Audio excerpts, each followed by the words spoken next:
Vijayawada Benz circle NT Rama Rao గారు statue ముందు నేను ఎందుకు ఆగాను అంటే, హైకోర్టు నుంచి వస్తూ దివంగత ముఖ్యమంత్రి ఎన్టీ రామారావు గారికి భారతరత్న ఇవ్వాలని 5 సంవత్సరాల నుంచి నేను ఫైట్ చేయడం, మీడియాలో మాట్లాడడం, ప్రధానమంత్రి మోదీ గారు, అమిత్ షా గారు, రూపాలా గారితో మాట్లాడడం మీకు తెలుసు.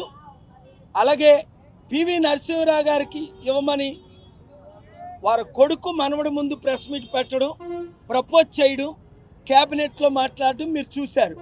నరసింహరావు గారికి ఎందుకు ఇచ్చారు, ఎన్టీ రామారావు గారికి ఎందుకు ఇవ్వలేదు? అలాంటి గొప్ప ముఖ్యమంత్రి మన రాష్ట్రంలో లేరు. కులాలకు మతాలకు అతీతంగా పేద ప్రజల కొరకు పోరాటం చేసిన ఆయన.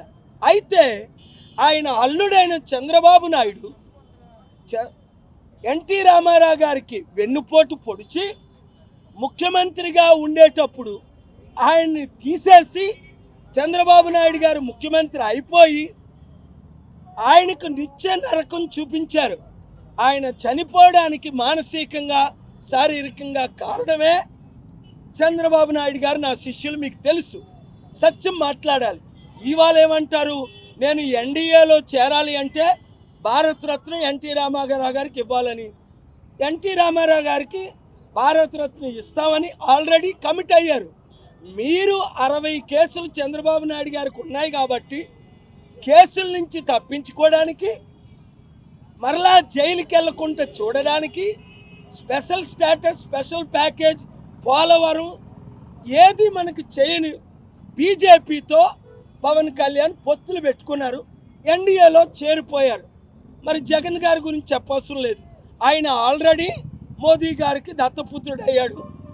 పవన్ కళ్యాణ్ చంద్రబాబుకు దత్తపుత్రుడు ఎలాగో, నేను తప్ప ఇక్కడున్న పార్టీలు, అది TDP, Janasena, YCP, even Congress party, భూస్థాపితమైన పార్టీ కూడా ఈరోజు మరలా మేము స్టీల్ ప్లాంట్ ఆపుతాం అని వాగ్దానాలు చేసి ఓట్లు దోచుకుంటున్నారు. 3% ఉన్న వారే 5% ఉన్న 2 కులాలైనా మనం లేలాలి. మన బీసీలు 55% ఉన్నాం, మన కాపులు, నేను బీసీ కాపును కనుక 27% ఉన్నాం. దళితుల అమ్మాయిని పెళ్లి చేసుకొని 86 జూన్ 14లో ఎన్టీ రామారావు గారు ఏ విధంగా మార్గదర్శకులుగా ఉన్నారో ఆ విధంగా నేను ప్రపంచమంతా 200 దేశాల్లో మార్గదర్శకులుగా 200 కోట్ల అభిమానులు సంపాదించుకున్నాను. చూడండి, నా అభిమానులు ముస్లిమ్స్, హిందూస్, క్రిస్టియన్స్. ఇది రియల్. డబ్బులు ఇచ్చి, మందు ముక్క ఇచ్చి డబ్బులు తెచ్చుకోవచ్చులే. బెంజ్ సర్కిల్ ఆ చివరి నుండి ఈ చివరి వరకు. కానీ దోతలు ఓట్లేయవు, మీరు ఓట్లేయాలి. ప్రజాశాంతి పార్టీని గెలిపించాలి. 175 ఎమ్మెల్యేలు, 25 ఎంపీల్ని గెలిపించాలి. నేను విశాఖపట్నం ఎంపీగా పోటీ చేస్తున్నాను. మీరు నా వల్లే పోటీ చేద్దాం అన్నవారు అందరూ 7569441275కి రండి.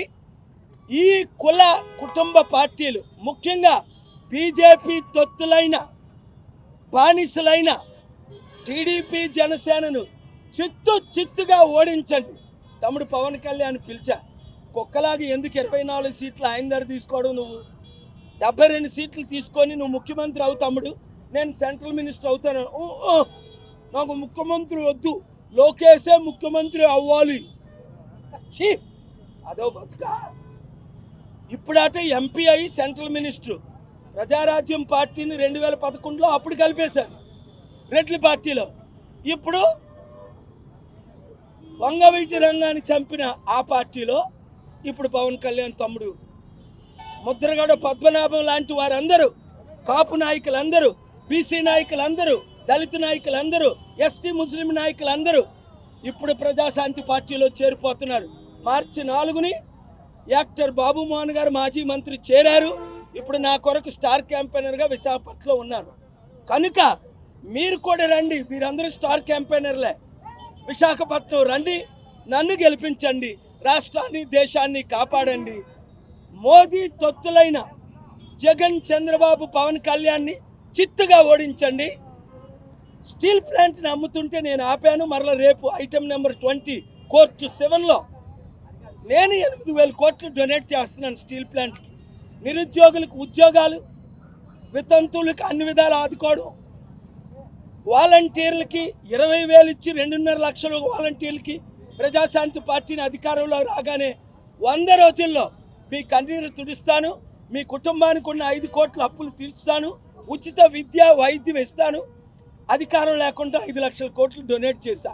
2 747లు, 3 హెలికాప్టర్లు, ప్రధానమంత్రులు 9 మంది, 16 మంది ముఖ్యమంత్రులు నా ముందు నిలబడి ఆశీస్సులు తీసుకున్నారు. మిమ్మల్ని కాపాడడానికి, మన ఆంధ్రప్రదేశ్ తెలంగాణని కాపాడడానికి, దేశంలో ముస్లింలు 28 కోట్లు, 14 కోట్లు తెలుగు క్రైస్తవులు, 99 కోట్లు హైందువులు కలిసి ఉండాలని. ఎందుకంటే మోదీ గారు ఆర్ఎస్ఎస్ అజెండా, మోదీ తొత్తులు వైసీపీ టీడీపీకి మీరు ఓటేస్తే మోదీకి ఓటేసినట్టే. ఇంకా డైరెక్ట్గా మోదీకి ఓటేయండి, వైసీపీకి టీడీపీకి కాకుండా. లేదా రాష్ట్రాన్ని దేశాన్ని రక్షించుకోవాలంటే నాకు ఓటేయండి, మీకు ఓటేసుకోండి, ప్రజాశాంతి పార్టీకి ఓటేసుకోండి. ధైర్యంగా చూసారా, బౌన్సర్ లేకుండా Z+ సెక్యూరిటీ నాది. ప్రపంచంలో ఏ మానవుడు 3 హెలికాప్టర్లో తిరగలా. అమెరికన్ ప్రెసిడెంట్ ఒక హెలికాప్టర్లో ఉంటాడు. 2 747లో తిరిగిన నేను గల్లీ గల్లీకి ఎందుకు తిరుగుతున్నాను? మీరు మారాలి, పాలన రావాలి, పాలన మారాలి. Thank you very much media మిత్రులు. God bless you. చెప్పండి. సారీ, చూసారా,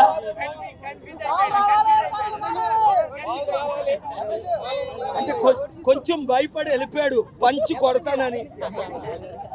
నా పంచులు ఎలాగుంటాయో అందరికీ తెలుసు. చూసారా, ఇన్ని వందల మందిలో జై జనసేన అన్నాడు ఒక్కడు సారీ చెప్పాడు. ఎందుకు? మోదీకి తొత్తయ్యాడు పవన్. ఇప్పుడు వచ్చేసిన బయటికి ముఖ్యమంత్రి చేస్తాం, ఇప్పుడు బయటకు వచ్చేసిన నేను బానిసనవను, నేను టీడీపీకి అమ్ముడుపోను, నేను బీజేపీకి అమ్ముడుపోను, ముద్రగడ పద్మనాభం గారిలాగా నేను వైసీపీకి అమ్ముడుపోను. Prajashanti party, BC SC ST Christian Muslim party, బడుగు బలహీన వర్గాలకు పార్టీ అధికారంలో కమ్మ రెడ్డి వైశ్య వెలమ అందరూ మనకే మద్దతు ఇస్తున్నారు.